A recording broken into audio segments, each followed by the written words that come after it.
Welcome, listeners, to the Lust for Life podcast. This is your host, Tennessee Reed. Today, we have a guest on our show, and it's such an amazing person. And I want him to share his life story with us because of how inspiring it is. His name is Dat. He is a medical student at the University of North Carolina. Dat, would you like to say hi to the audience really quick? Yep. Hello, everyone. My name is Dat. I'm super excited to be here to share my story and hopefully inspire somebody. We are so excited for you to be here, Dat. So Thank you. I will preface Dat's story a little bit, but I want him to share it mostly. Dat immigrated to the United States when he was, I believe, 6 years old, and he faced so much resilience. And it really shows his character and how much he's influenced the world and how much he will continue to influence the world. And he's faced a lot of resilience emotionally. And I'd really like to touch on that today because that's kind of what our podcast is about. Dat, would you mind sharing your story when you came to the United States and maybe the difficulties of that? Yeah. I was born and raised in Vietnam, and I moved to the US when I was 10. And growing up in Vietnam, so my dad lived in the US for most of my life. So he would come back like once or twice a year for like a month or two to visit me and my mom.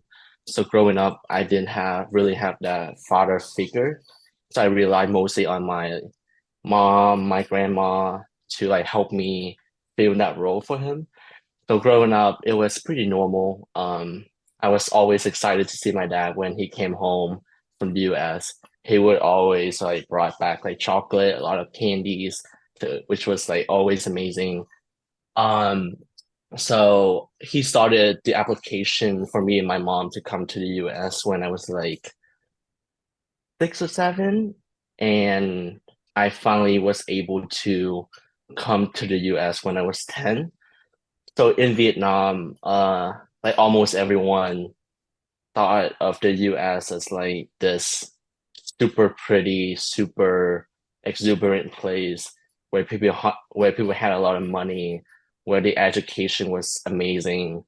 Um, so my image of the US was mostly based on movies.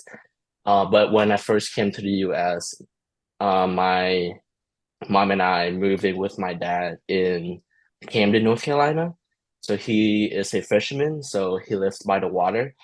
So when we first came to the US, I was kind of shocked because it was nothing like the movies I saw. It was like all cornfields, a lot of trees without many like big buildings I saw in the movies. So that was a big shock for me. And the biggest shock for me was going to school. I did not speak a single word of English before I started school in the US, and my parents don't speak English either. Because and they did not even attend high school at all in general. So I was like going in school without knowing anything, without no help. Um, and my school did not have an ESL program. So I kind of struggled a lot during my first year, which was sixth grade. Um, so my options were either to not do anything about it or try to learn English by myself and try to be advance my education to help my parents in the future, go to college, that kind of stuff. So I decided to take the second route and learn English by myself. So I mainly use Google Translate to learn that. So um, when my teachers gave me homework or say words that I did not understand, I would write things down, and then I would go back home and then translate that using Google Translate. So that helped me learn English throughout my years in school. And what surprised me about education in the US is that when I first came here, I expected to have like so many resources to help me, so many peers who are supporting me because that was my vision of the US, but coming here, I was quite surprised. Uh, I got bullied a lot during school, and I was always labeled as this kid who didn't speak English, so I was always picked on. So in sixth grade, I had this one friend who was also my neighbor. I thought she was my friend, but she would call me stupid every single day. So I really thought that was my representation. So I didn't say anything about it because I thought that was true. But as like the school year went on, as I advanced to the next like grade or something, I thought that was not okay. So so I used that like what she say as my push to not prove her wrong, but prove to myself that I am capable of this and I'm not stupid. So that inspired me a lot to really learn English by myself and advance my education in the future. So I was able to, fu- funny story, I won the English award in my seventh grade for the whole grade. So I was pretty surprised about that. So that was one of the turning moments of me realizing that I could do this. I could graduate from high school, attend college, and maybe do something bigger than that. So using that like perseverance I had as a child to learn English, to um, try to talk to other people who might not look like me. I use that perseverance to become the first person in my family to graduate from high school, attend college, and now attending medical school to become a doctor and help others who don't speak English and others who might not have the resource that they need to uh, get to where they want. So that is my one of my passions is to help with those within that population. That is such an amazing story. Thank you. My one of my favorite parts that you said was I have two choices here. I have a choice to give in to what everyone's telling me that I'm not worth it, that I'm never going to be anything, and I'm never going to learn English.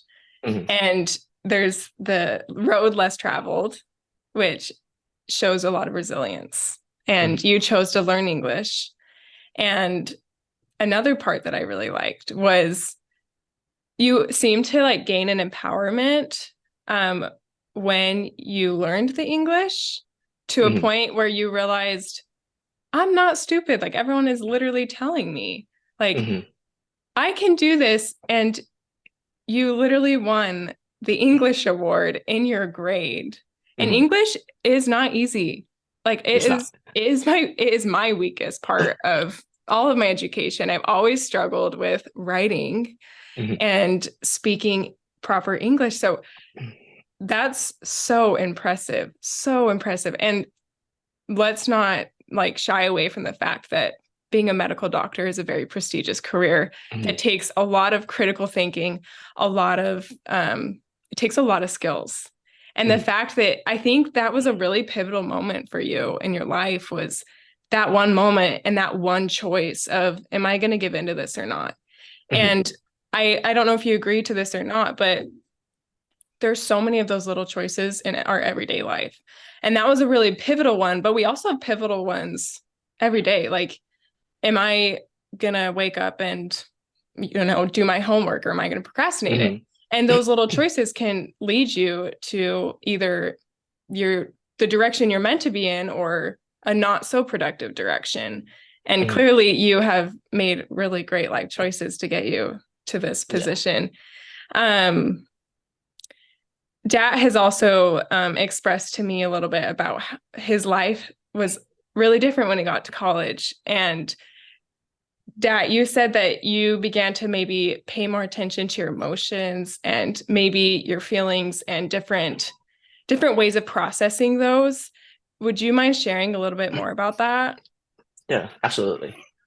So growing up in Asian family slash immigrant family, we did not talk a lot about our emotions. So um my parents really didn't like never really say I love you to me, and we never talk about our feelings or stress, anything like that. So I thought that was the norm of not expressing my feelings as like a protective barrier to help me um not get hurt by anyone else that's outside my family. So coming into college, I thought that was the norm, but as time went on, I met this amazing group of friends who really showed me that expressing your feelings is a strong factor that can help you gain a lot of confidence. So at first I was not like able to do that because I did not feel safe because throughout my life I was not told to express my emotions, my feelings. But the but this group of friends helped me realize that it's so important to express your feelings so you don't suppress stuff inside of you that can cause a lot more stress, and that can lead like a lot to more chronic diseases. So I was able to express like my childhood to them, my trauma, my everyday stress to my friends. So I was able to gain a lot of confidence with talking about that, and also confidence in talking to strangers and realizing that everyone has a different story that we might not know about. So it's important to not judge anyone until you know their story, because it's so important to be like, he is mean, but you don't know his like childhood, his past trauma. So I think it's important to get to know everyone's stories and see how those stories relate or transpire to the person that they are right now. Was there anything in particular with that friend group that like felt comfortable to express those feelings? Because I know when you're in that kind of uh what is it? Defense mode, when you're kind of Mm, protective of those feelings, you really don't want to share those with many people mm, unless you feel completely comfortable with them. And even mm, then you feel pretty defensive sometimes. mm. Was there anything with that friend group that really helped you to open up? Yeah, so what made me open up to them was seeing like how vulnerable they are towards me. So just them like being vulnerable, being able to talk about their feelings and how liberating that is to like release what you have inside of you. Um, to someone else who might know you, to help them know better about you. So that helped me a lot, gain a lot of confidence in sharing my personal story to help me release this like tension inside of me that has been building up for like many years. Um, so I was always labeled as a shy kid, and because I did not talk to anyone. So by meeting them and seeing how vulnerable they are towards me and how caring they are towards me in trying to know who I am as a person, really let me help me gain that confidence to like, yep, I can share my feelings towards them and not get judged because they are also vulnerable towards me. I love that. That's a good way for, us individually to realize what like being vulnerable helps other people to be vulnerable.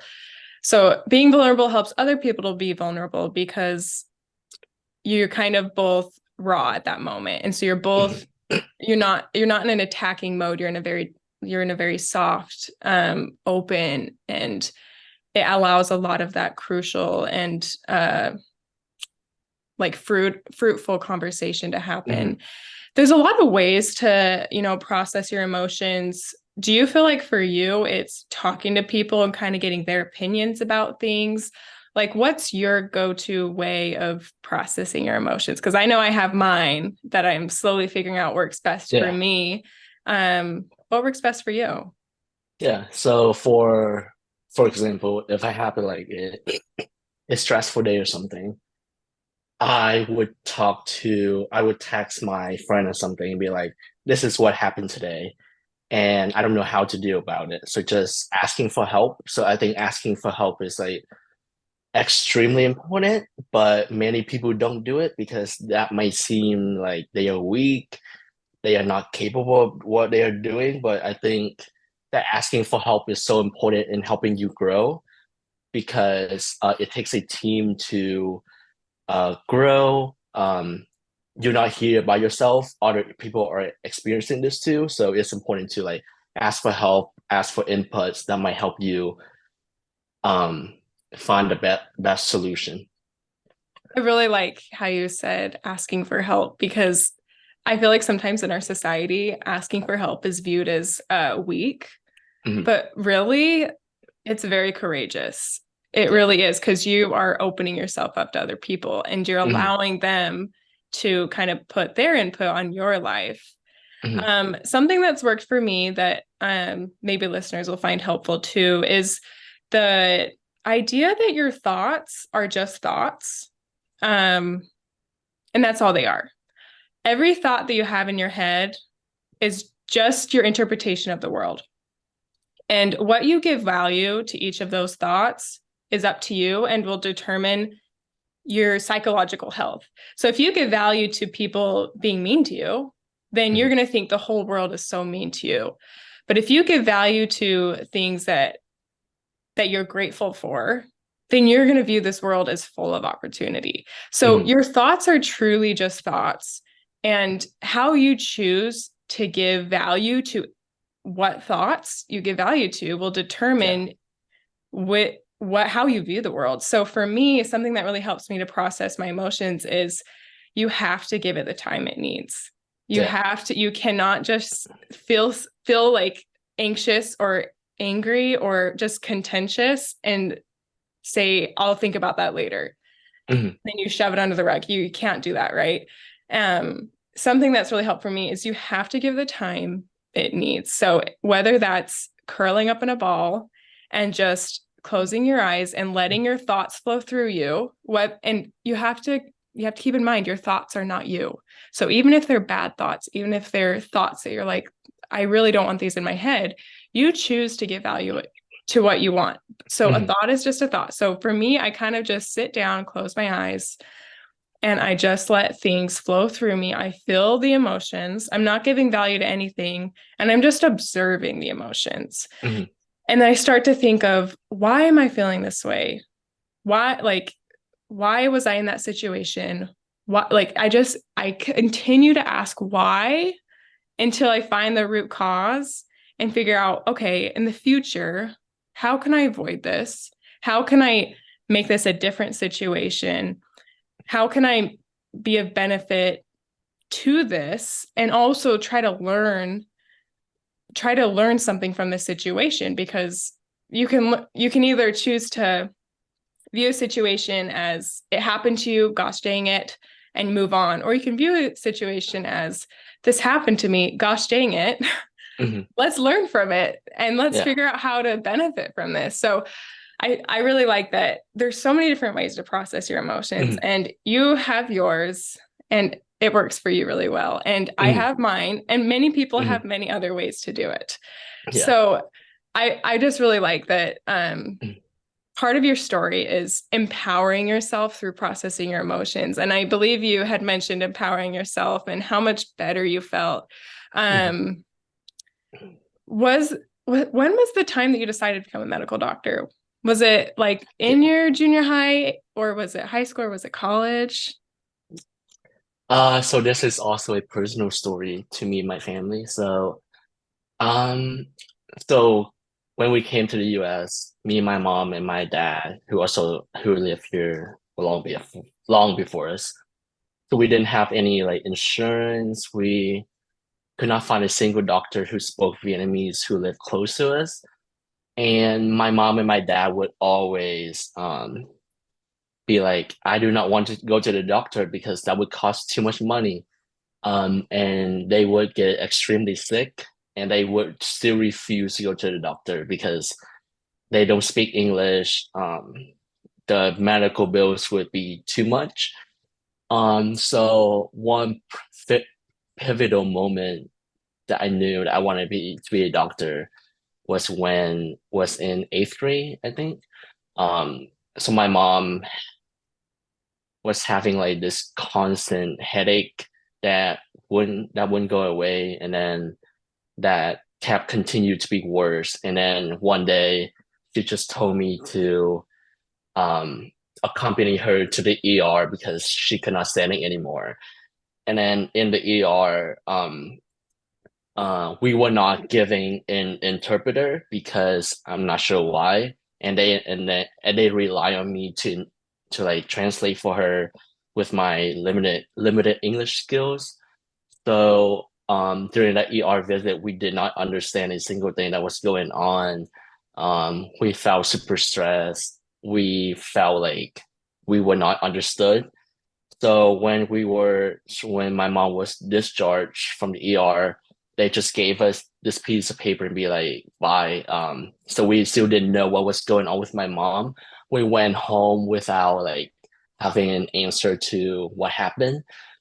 So that is one of my main reasons for wanting to be a doctor to help like immigrants like my family who don't speak English, who are not um ensure to have like that representation of an immigrant who grew up with a humble background to help patients realize that there's someone that they can relate to and go to and trust. So that is one of my main reasons for going to medicine. I love that so much. It makes it so much more powerful when you have a Yes. really personal connection to your Hmm. why. Hmm. Because I know it's hard to keep a dream alive when you're not super attached to it like that. Hmm. I will share my heart is in my stomach a little bit right now because I don't know if you know, but I'm an ER nurse for the last Hmm. year. That's what I did.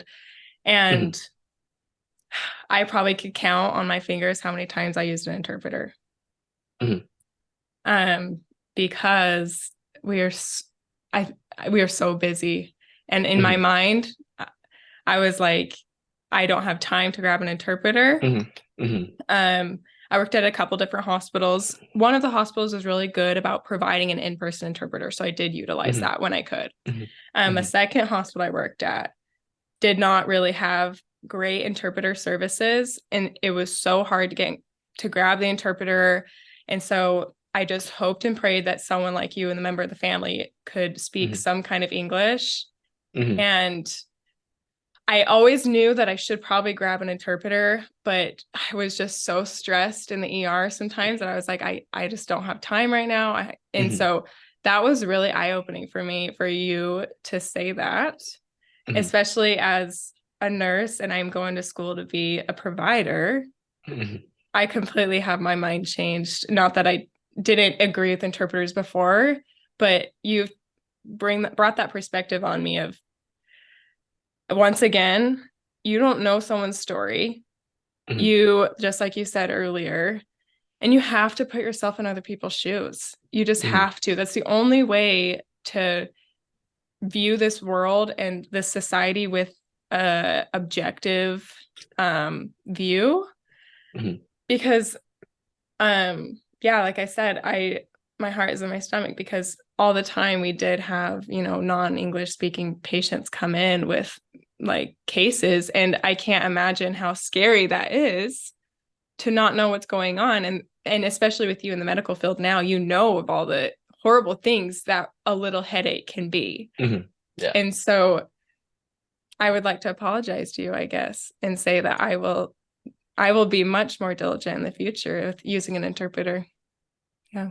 Thank you for sharing. So one thing I realized recently is that healthcare professionals rely a lot on family members, but to like translate for their family member. But one important thing is that they are not certified to translate. Exactly. Yeah. And yeah, so I think it's important to have an interpreter who is certified, who is able to translate that exact medical term to the patient instead of having the family member like going around that term and having the actual patient themselves feel confused and not know what's going on. So I think it's important to always use an interpreter unless you are certified. I love that you said that too. And I think it's important to note too that we have the resources now today. So we can kind of union together Mhm, and uh kind of make a vow to use those interpreters. Um, Especially as a nurse myself, I know that some of my listeners are also nurses. Um, and just keep the patient in mind. I feel like the hospitals today, the hospital systems are a little broken, a lot of mhm. broken. And that's why Dad's going to be a doctor.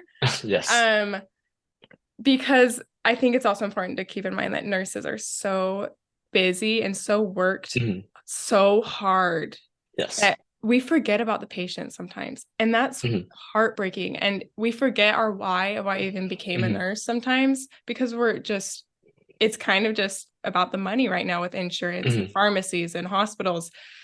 And it's just another reminder for the nurses of why we became a nurse. We Mhm. became a nurse to help people, to heal Mhm. people, to help people find clarity with their medical diagnosis. And I just thank you so much for sharing that story. Of course. I do have one more thought. Of course. Um, if there's anything that you could share with our audience about resilience and emotional intelligence, and processing your emotions, what would you share with them? Yeah. So I think it's very important to give yourself grace. So we have a lot of hard days that we might be like super stressed. We don't want to do anything, and it's okay to take those days off and reflect on yourselves. So like with my story, growing up, I was like super hard on myself to be like I have to do this perfectly to make my parents proud and prove to myself that I'm capable of this. And I was pretty tired all the time.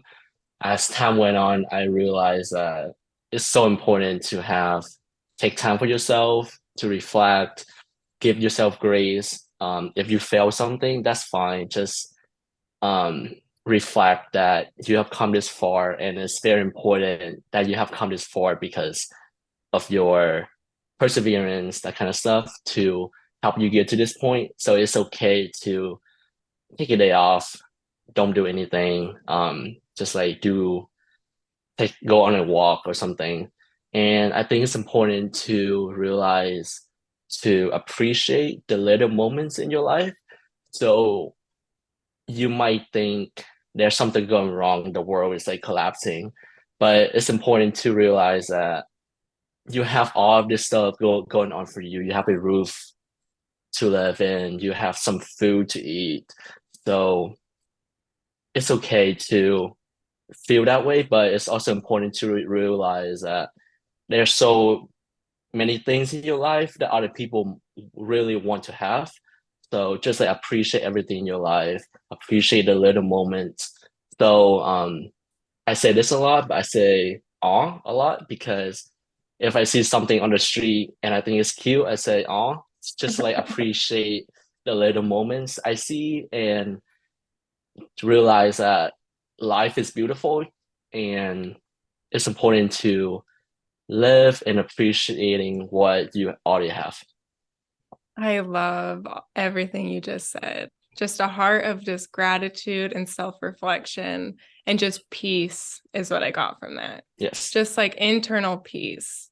Yes. So, listeners, the challenge for this week, take time to reflect on your life and take time to process your emotions. Just let the emotions fill your soul. Don't bring any value to it and feel them come in and then leave. And also reflect on how much we have. We have so much to be grateful for, just like Dad said. So take some time to reflect. That is the challenge for this week. And I hope you all enjoyed today's episode. Dad, thank you so much for joining us. You had so much good things to say. I wish we could talk even longer, which we hopefully maybe will happen again on that podcast in the future when Of he course. um does even more amazing things. So we look forward to having you listeners back next week, and we love you all. Bye. Bye. Thank you for having me. Yeah, you're welcome.